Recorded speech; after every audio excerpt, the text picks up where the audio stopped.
What? What were we just talking about? Oh, Terry Rozier. All right. Here's a man, Kenji.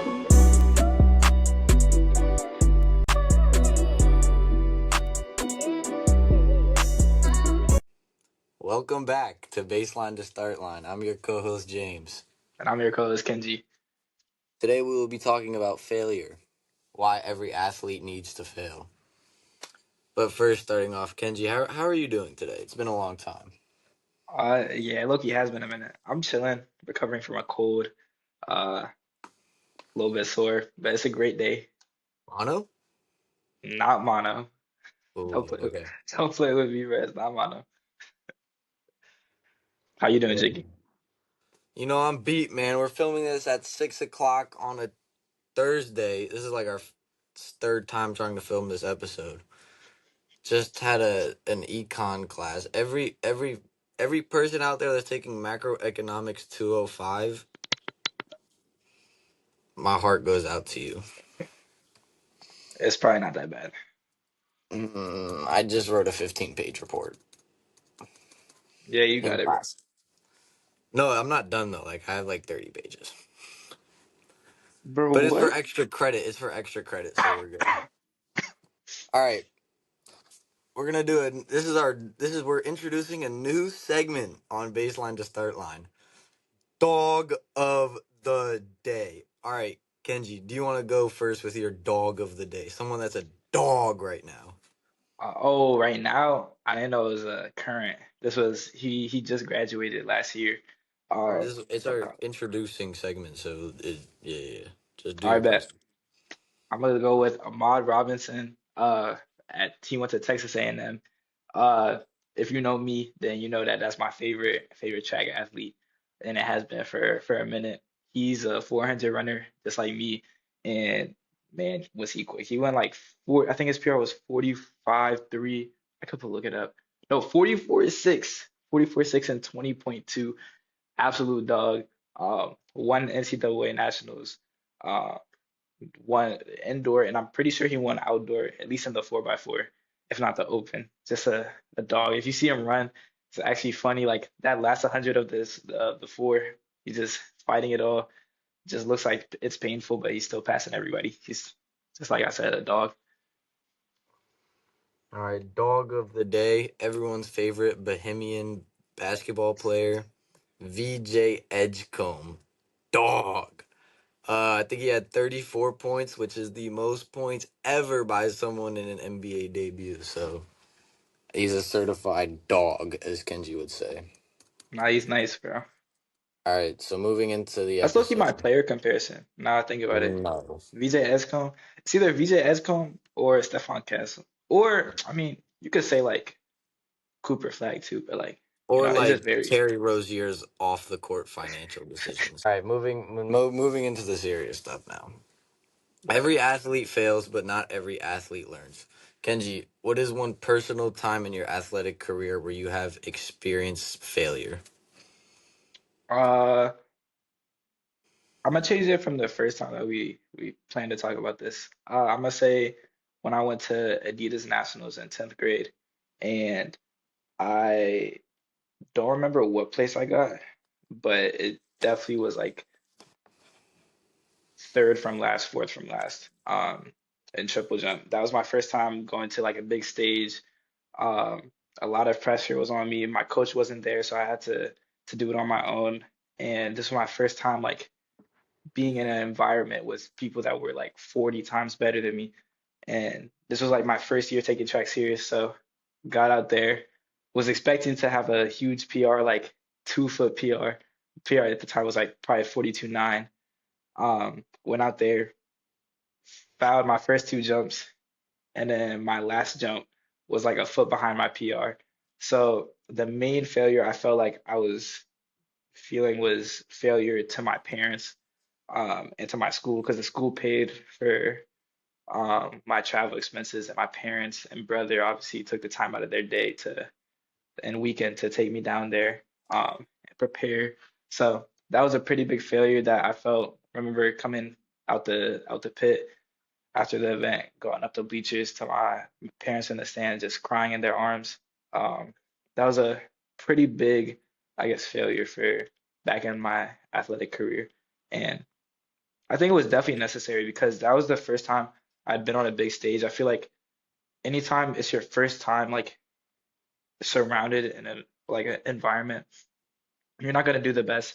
It's your first time like going to the Matha Summer League. You're probably gonna be a little bit shaken up because there's just a bunch of like 6'5" plus like guards on the other team that you gotta go against. So it's just something that you gotta go through. It's a canon event in all sports. But it was definitely necessary for me because then after that I really wasn't scared of many other meets. And how did you bounce back from that? Um, the way I bounced back the most was the support from my parents and from my coach. They were just like reiterating the fact that it was my first time going to a national stage.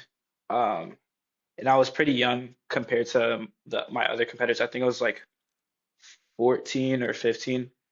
And like most of the people I jumped in against were like 15, 16, 17, pushing 18. So that and the fact that it was my first nationals, I have many opportunities to go to nationals again.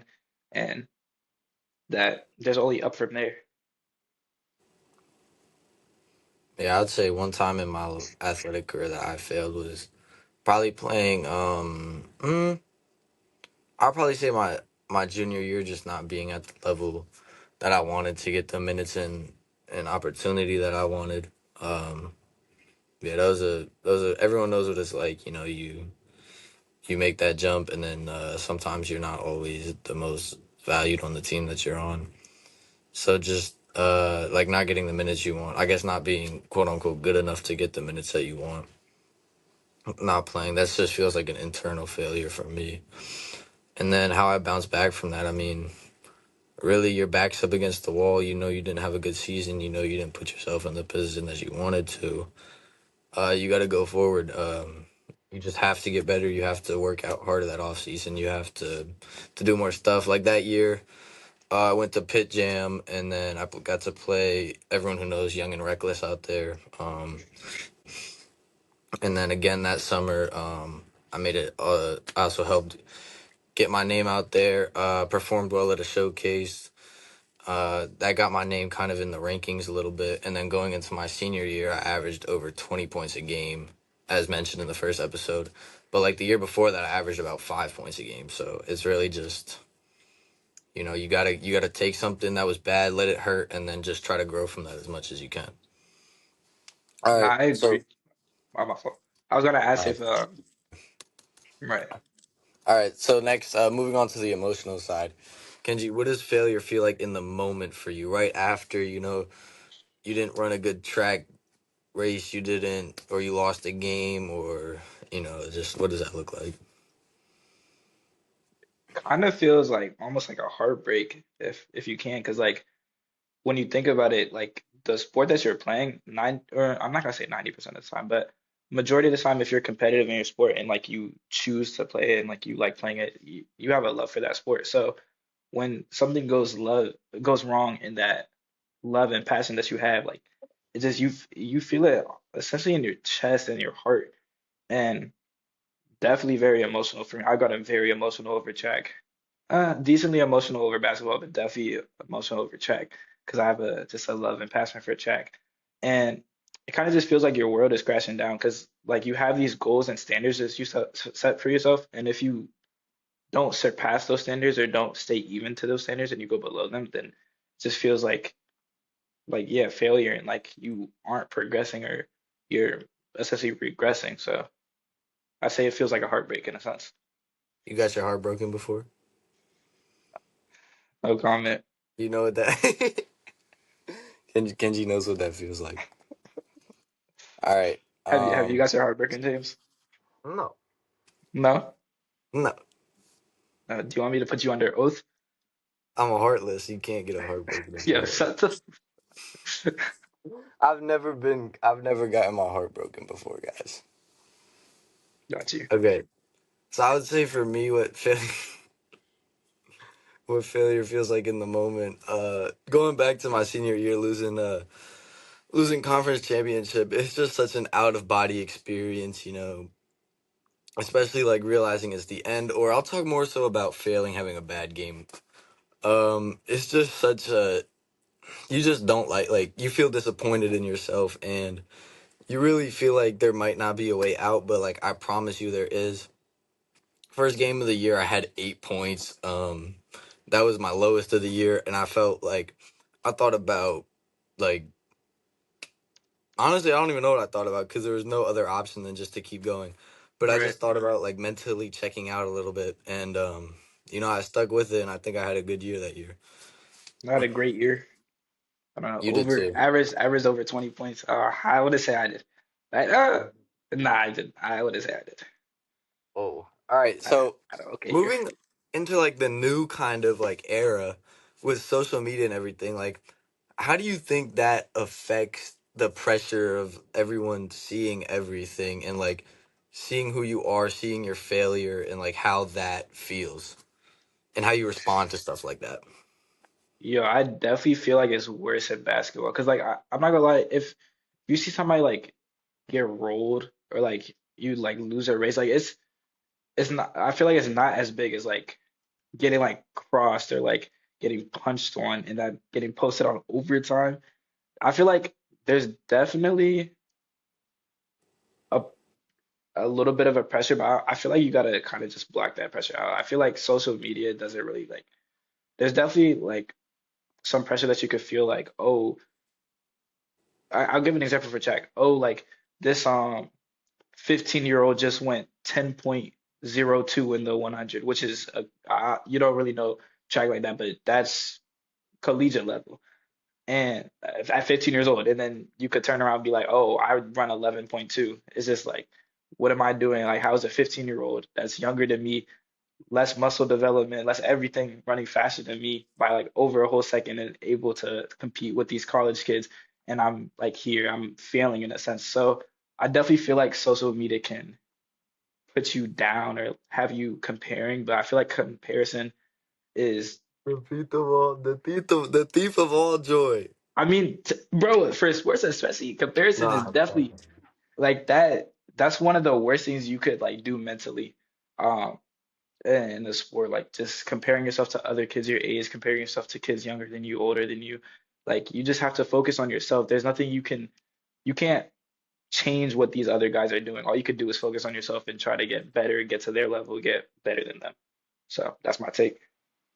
yeah, man. I think definitely basketball culture and social media is definitely a little toxic. Yeah, Um, yeah. like I think getting dunked on, like we've been there before, like I don't know who everyone we gets is.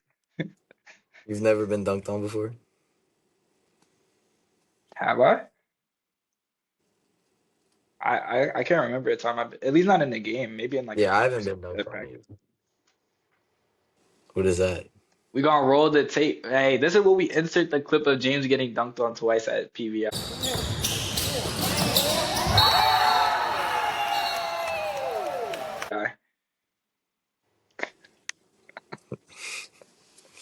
If there's a clip out there, I mean, find it, Right. but I I'm don't think it texting happened. Hoopers right now. Mm. All Let right, me call up his so Oreo. a big thing is hiding failure. I feel like I'm very guilty of this. Every time in basketball AAU season comes around, you go to try out for the top teams in your state, maybe an EYBL team, maybe a UA team, maybe a 3SSB team.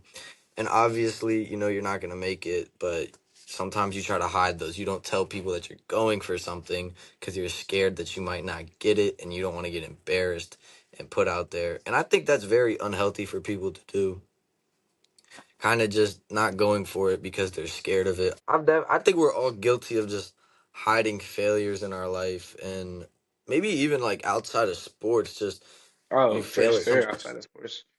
like you fail at something and you get a bad grade. Like, why'd you laugh? I said because if you get a bad grade on a test, you're not running to tell your group chat. So yeah, Nah, people but definitely hide failures on someone that. asks what you Oh got, yeah, you're gonna maybe be like like, oh, I didn't get the grade back yet, man. Meanwhile, you're sitting there looking at him. 52% on your test. That sounds very like very personal, James. You got a Man, 52 I'm on the not. test for her. No, no, no, no. Oh, I'm okay. not the one taking financial accounting. I actually don't have a 52. But like, okay. Yeah, I'm chilling. All right. Connecting back to our show a little bit, let's talk about the mental side of failure. How do you reframe failure as feedback instead of defeat? I feel like that comes from good coaching. That's like the, 'cause unless you like naturally like feel like just Is that have, not internal though? I feel like it depends. I think it has to be like internal for you to like focus on what you failed in and like what aspects you failed in, and then like look back at that and like see how you can do better like the next time that you're in that situation. But I feel like good coaches like stress upon that at an early age or at like early in your high school career to the point where that comes naturally, even if it's not like that's not like a natural thing for you to do. That definitely like I Learn but from your mistakes. That's the that yeah, overall. that's the main point. You gotta make sure that you're learning from your mistakes and not just repeating the same mistakes again and again and again. So I think that it comes from coaching and you definitely just have to get away from the mindset, oh, like failure is the end all be all. Like you fail at something, unless you're like a senior in college and like that was your last game or your last meet, then like there's still always something else. And even after like a last game, last meet, there's still like other opportunities that you can think like that are still possible. That's very true. Yeah. Yeah, I think you gotta almost let it hurt a little bit. Like you can't just immediately try to move on and have a better mindset from it because that's kind of like faking it a little bit. You got to let yourself be down for maybe a week, maybe 2 weeks, as long as you need, and then you kind of build in that short memory goldfish mindset. I know everyone watching this has had a coach before that's just told them be a goldfish, be a goldfish. Coach Try to forget, Will. try to forget the past and just if it was good or bad, just try to keep that level mindset after a bad performance or just during a game, and just try to move on and just think about the future instead of the past. I agree. And I think that depends like person to person because some people um it takes them a minute to like process like a loss and like other people like will like after a terrible game they'll find some gym to stay until like 11 p.m. and just put up shots and shots if they had like a bad like shooting performance. So I think that also that's a great thing that you said, and I feel like that just varies person to person. But also do that if you had a good performance, man. That's Don't true. act on how you perform. Build habits, not emotions. Don't be an Mm. emotional player. All right. Okay. We're completely putting Kenji and myself on the spot here. What is one professional athlete story about failure that just sticks out to you? And you're not allowed to use Michael Jordan. Bro, that I ain't gonna lie. I would never use Jordan, but yeah, you really did put us on the spot, bro. Like, I did. It just showed up on my thing. I got it. Let's talk about Lonzo Ball, man. Oh my gosh. You that's not that come into bad. the NBA as the number 2 pick. You have all the expectations in the world put on you. They're talking about. All right, we're gonna disconnect this. All right, let's talk about Lonzo Ball, man. You come in with the biggest expectations in the world as the number 2 pick. They're saying that you're going to be like a Magic Johnson or Russell Westbrook kind of player. You get put on the Lakers, who at the time are not the greatest team in the world. You have a solid first season. LeBron comes in, he takes over your show in your second season. Then you get traded in your third season. You have an okay third season. You tear everything in your everything and are out for like 3 years, and now you're just trying to find your way back as a player, and you couldn't control any of that, and now you just have to bounce back from that. That to me is ridiculous amount of perseverance in a failing situation that may not have always been your fault because there was expectations put on you that you couldn't control, but just something that you got to bounce back from. I ain't gonna lie. That really is a great example, because you gotta understand, like professional athletes, they're great at what they do, like literally like the best of the best, but they also are humans too, so they definitely feel pressure. I remember when he was first getting into the league, like his shot was completely cooked. Like his shot was completely cooked.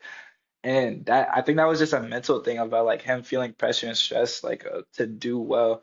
And definitely the injuries that's never something easy to tackle because you got to think of like the mental aspect after you get injured. A lot of people will not go 100% or like they'll play like cautious because they're scared to re-injure that muscle or bone or injured in another way. But yeah, I think that's a great example. Dude, if you've never played through an injury before, like, what have we done? It depends what type of injury, and it depends what type of sport, I would say. Oh, Because in basketball, I definitely played through a ankles. couple things. Huh? Ankles. I mean, bro, 'cause a rolled ankle is so common in No, basketball. not a Like rolled ankle, bro. a sprained ankle, yeah, I don't play through that. That's not me. Bro, I can't play through a sprained ankle. I jump like every possession. Every Yeah, you possession I'm just jumping don't multiple. jump, right?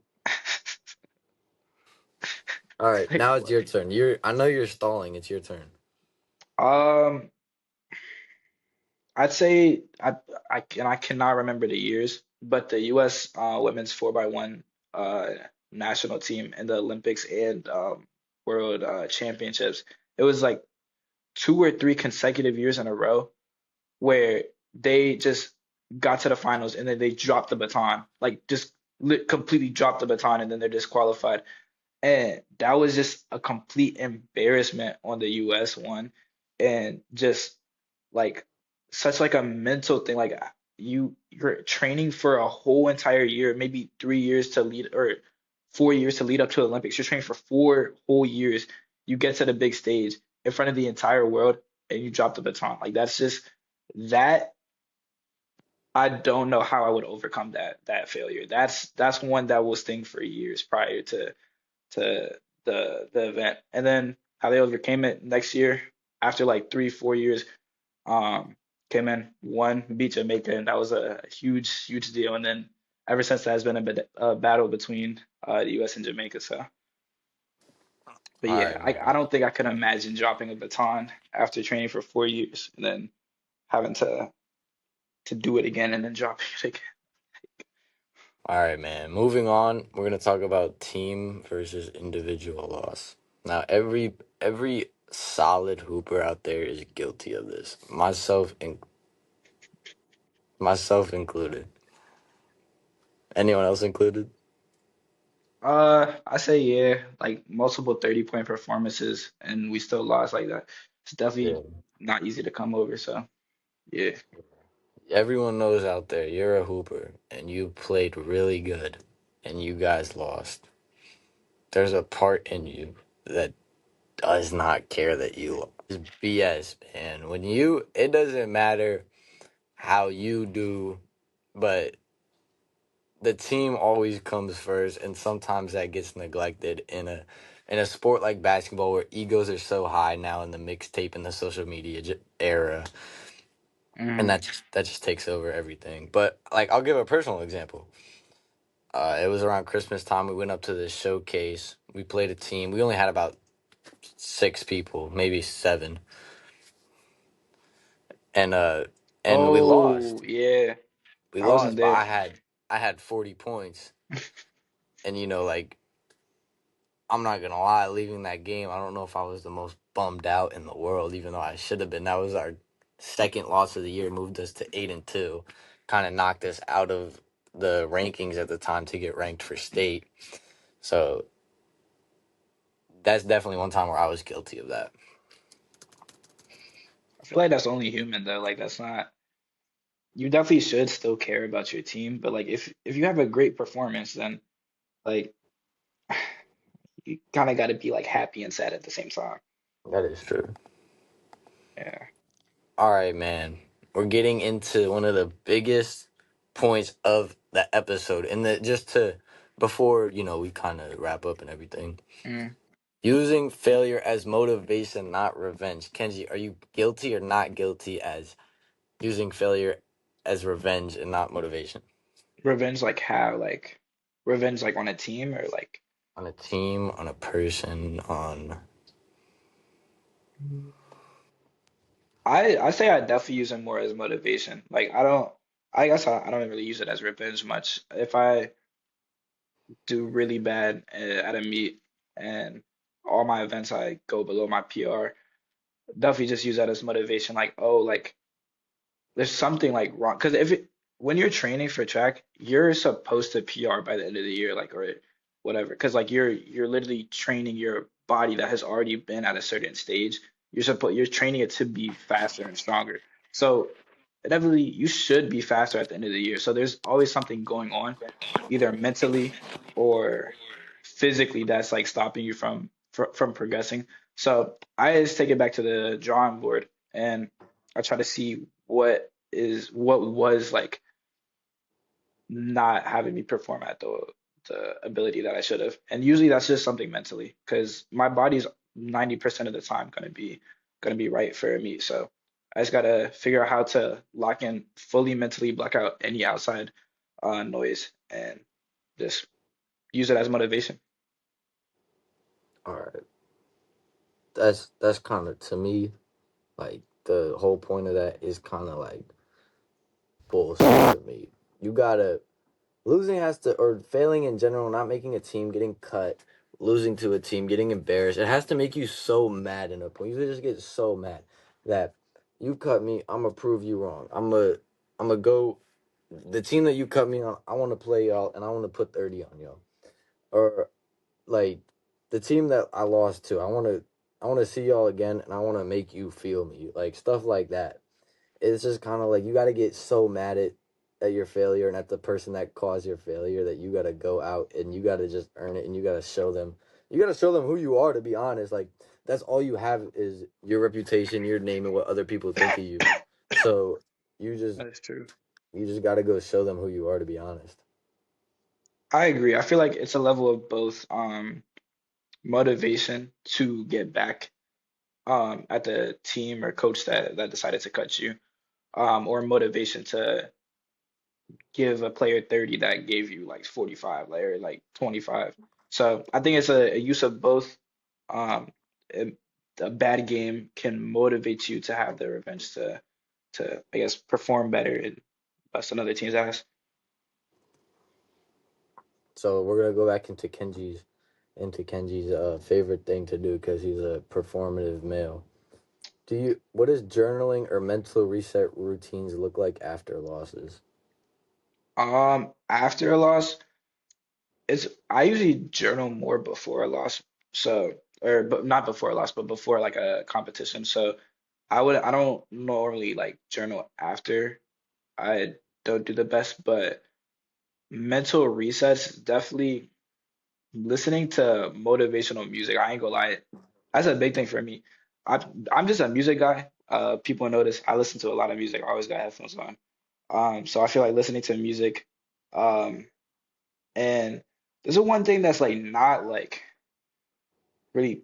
I feel like it's not talked about as much. Talking to your parents or talking to a coach or somebody that's trusted that. Bro, what? Why'd you throw the mic? No, no, like You don't talk to your I parents? have way too much pride to like talk to people about. Oh my Bro, gosh. I feel like that is the Actually, no, best way to. I'll talk to Hmm? my coaches definitely. Okay.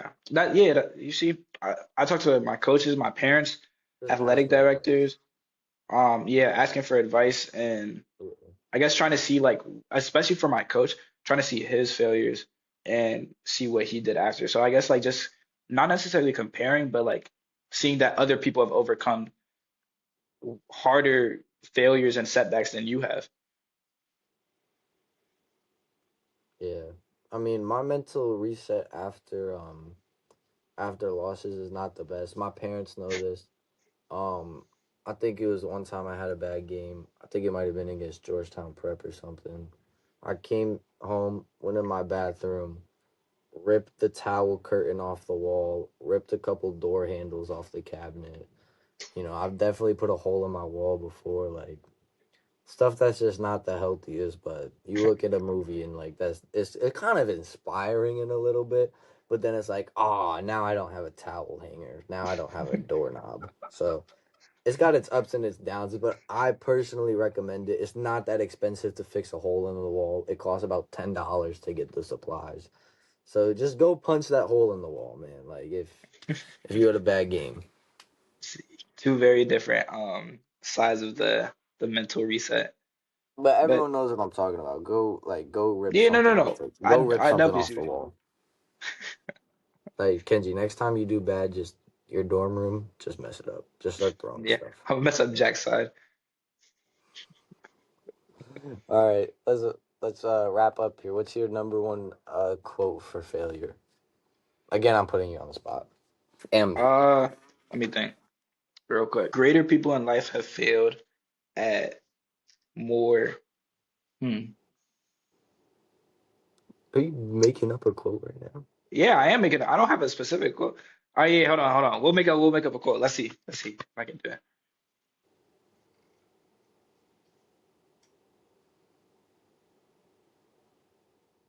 Greater people have overcome more challenging setbacks than you have. So all you can do is push forward and be better. Yo, chill, bro. You put me on the spot. You gotta like let me know if Pick I a gotta come bigger with these one. quotes. You saw what? All right, mine. This goes for sports, life, relationships, friendships.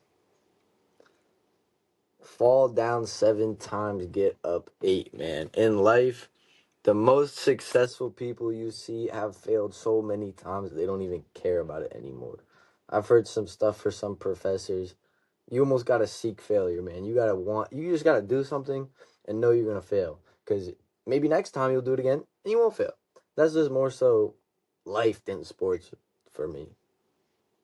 All That's right, a so great quote. everyone listening at home, we just want you to think about what is your biggest sports failure or failure in general, and Mm. what has it taught you. But before we go, Kenji, it is your episode. Uh, do you have a Bible verse for us? Nah, hold on. I'll find one. This is similar to what you were saying, the quote about falling 7 times. This is Proverbs chapter 24 verse 16. For though the righteous fall 7 times, they rise again, but the wicked stumble when calamity strikes. It's a great quote, especially when it That's comes a to great failure, Bible verse. bouncing back. Do you want to do our closing, Kenji? Sure. Haven't done a closing, but yet second episode. Thank y'all for tuning back in. This was a fun one, Jiggy. Definitely got a little bit vulnerable talking about this, but you know, great topic, great conversations, and hope that y'all tune in for the next one. Yeah, thank you guys for watching. We hope to see you again. I'm your co-host James.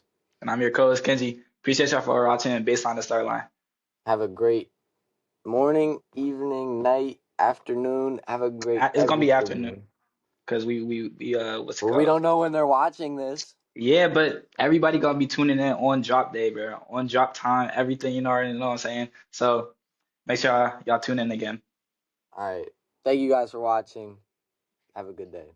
Peace, y'all.